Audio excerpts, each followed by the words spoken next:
अस्सलाम वालेकुम, I am Tayyaba Tanveer under the roll number 1801। आज का मेरा टॉपिक थर्मोडायनेमिक्स के चैप्टर नंबर 1 टेम्परेचर के बारे में है।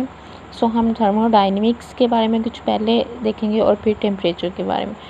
थर्मोडायनेमिक्स का दो वर्ड्स का कम्बिनेशन है which is thermo and dynamics.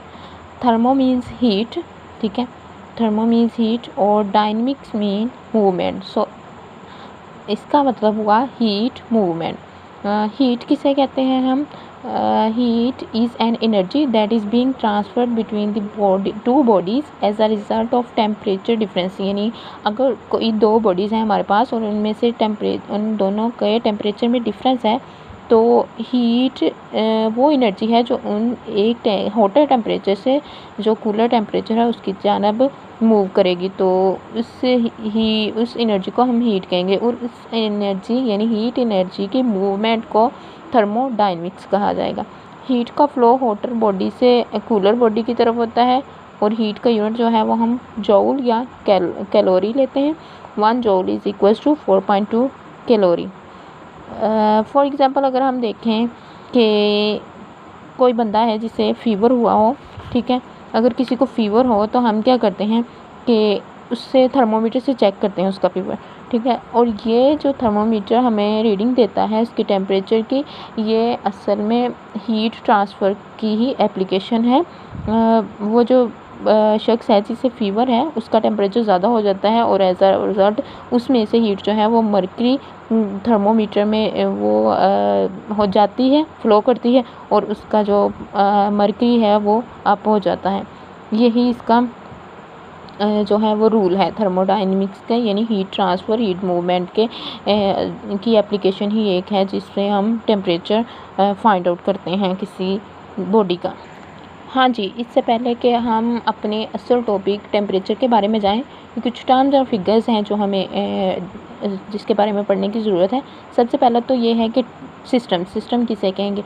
Matter with distinct boundaries and under consideration. वो मटेरियल या वो मैटर जो हमारे अंडर एक्सपेरिमेंट है या अंडर कंसिडरेशन है और जो जिसकी नुमाया बाउंड्रीज़ हैं उसे हम सिस्टम कहेंगे। और उसके इर्द गिर्द की तमाम चीज़ें जो है उसकी सराउंडिंग कहलाएंगी, ठीक है। एवरीथिंग आउटसाइड द सिस्टम के बाहर की जानिब की हर चीज़ जो है वो जो माहौल का बराह रास्त असर अपने ऊपर असरअंदाज करती है उसे हम सराउंडिंग कहेंगे। ये होगी सराउंडिंग सिस्टम। और अब आइसोलेटेड सिस्टम हम किसे कहेंगे? जब ऐसा सिस्टम जिसमें ना तो हीट इंटर हो रही हो और ना ही उससे बाहर रिलीज़ हो रही हो, उससे लीव कर रही हो, तो उसे हम आइसोलेटेड सिस्टम कहेंगे, ठीक है। सो आइसोलेटेड हमारे पास सिस्टम ऐसा सिस्टम है जिसमें ना तो हीट इंटर हो और ना ही उससे बाहर लीव हो। आगे है माइक्रोस्कोपिक एंड मैक्रोस्कोपिक पैरामीटर्स। अच्छा, माइक्रोस्कोपिक और मैक्रोस्कोपिक पैरामीटर्स क्या हैं इसके बारे में कुछ देखते हैं। अच्छा जी, मैक्रोस्कोपिक पैरामीटर्स जो हैं इन्हें हम लेबॉर्ट्री में डायरेक्टली मेजर कर सकते हैं। लेट्स सपोज कि एक गैस है आपके पास और उससे आपने सिलेंडर में बंद किया हुआ है, इनक्लोज की हुई है। उस सिलेंडर का पिस्टन जो है वो मूवेबल है, ठीक है, ठीक है। और अब आप इस पे एक्सपेरिमेंट्स कर रहे हैं, तो लेबॉर्ट्री में हम मुख्तलिफ जो पैरामीटर्स हैं उनको कैसे मेजर करते हैं। आप इस पे अगर आपने प्रेशर को मेजर करना है तो उसके लिए आप मानोमीटर इस्तेमाल करेंगे, ठीक है। अगर टेम्परेचर की मेजरमेंट करनी है तो थर्मोमीटर। वॉल्यूम के लिए आप स्केल ऑन सिलेंडर, ये जो सिलेंडर है अगर ये ग्रेजुएटेड है तो इस पर जो स्केल लगा हुआ है या खुद से अलग से स्केल अटैच किया हुआ तो उससे आप जो है वो वॉल्यूम मेजर कर सकते हैं। फिर अब कितनी गैस इसमें सप्लाई की गई है, वो अमाउंट ऑफ गैस जो है वो गैस के पीछे से जो सप्लाई आ रही है उससे आप मेजर कर सकते हैं। ये होगी इसकी। और ये जो ऑल क्वांटिटीज़ हैं which is pressure, temperature, volume और अमाउंट ऑफ गैस, ये जो है ये मैक्रोस्कोपिक पैरामीटर्स हैं या मैक्रोस्कोपिक प्रॉपर्टीज़ हैं जी। ये जो प्रॉपर्टीज़ हमने डायरेक्टली लेबॉर्ट्री में मेजर कर सकते हैं इन्हें हम मैक्रोस्कोपिक पैरामीटर्स ऑफ मैटर कहेंगे या मैक्रोस्कोपिक प्रॉपर्टीज़ ऑफ मैटर कहेंगे।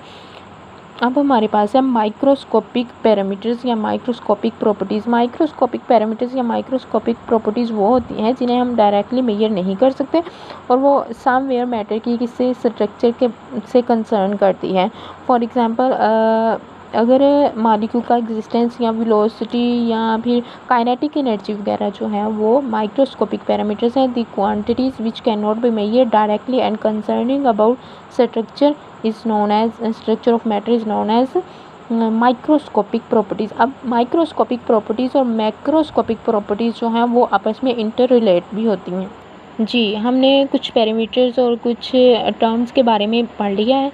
अब हम अपने असल टॉपिक जो कि टेम्परेचर है उसकी तरफ आते हैं। टेम्परेचर कहते किसे हैं, ठीक है।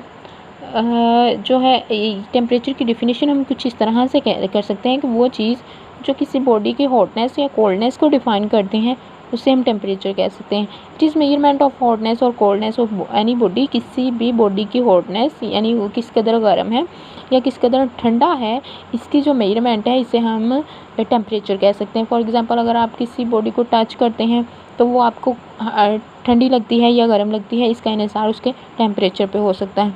जिस तरह से ये दो बॉडीज़ हैं हमारे पास, ए और बी, ठीक है।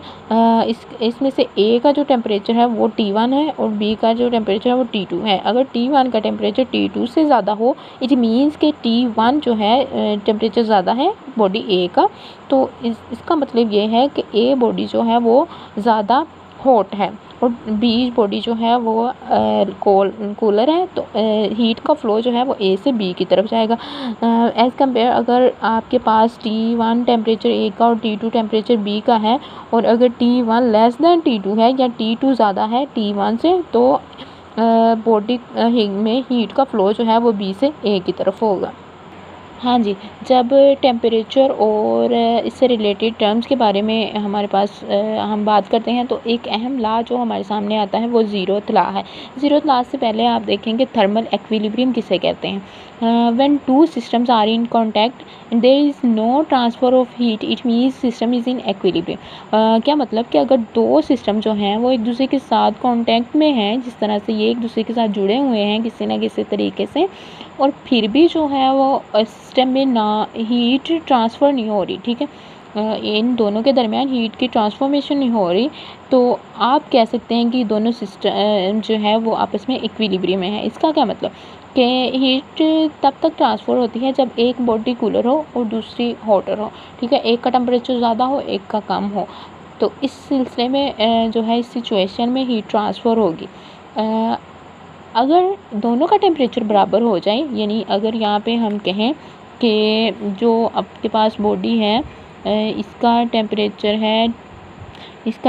है T1, ठीक है, और इसका टेम्परेचर है T2, और अगर T1 इक्वल टू T2 हो जाए इक्वल टू T, यानी दोनों का टेम्परेचर सेम हो जाए, तो आप कह सकते हैं कि ये जो दोनों हैं ये इक्विलिब्रियम में है, ठीक है, यानी इनके दरमियान कोई हीट की ट्रांसफ़र ना हो।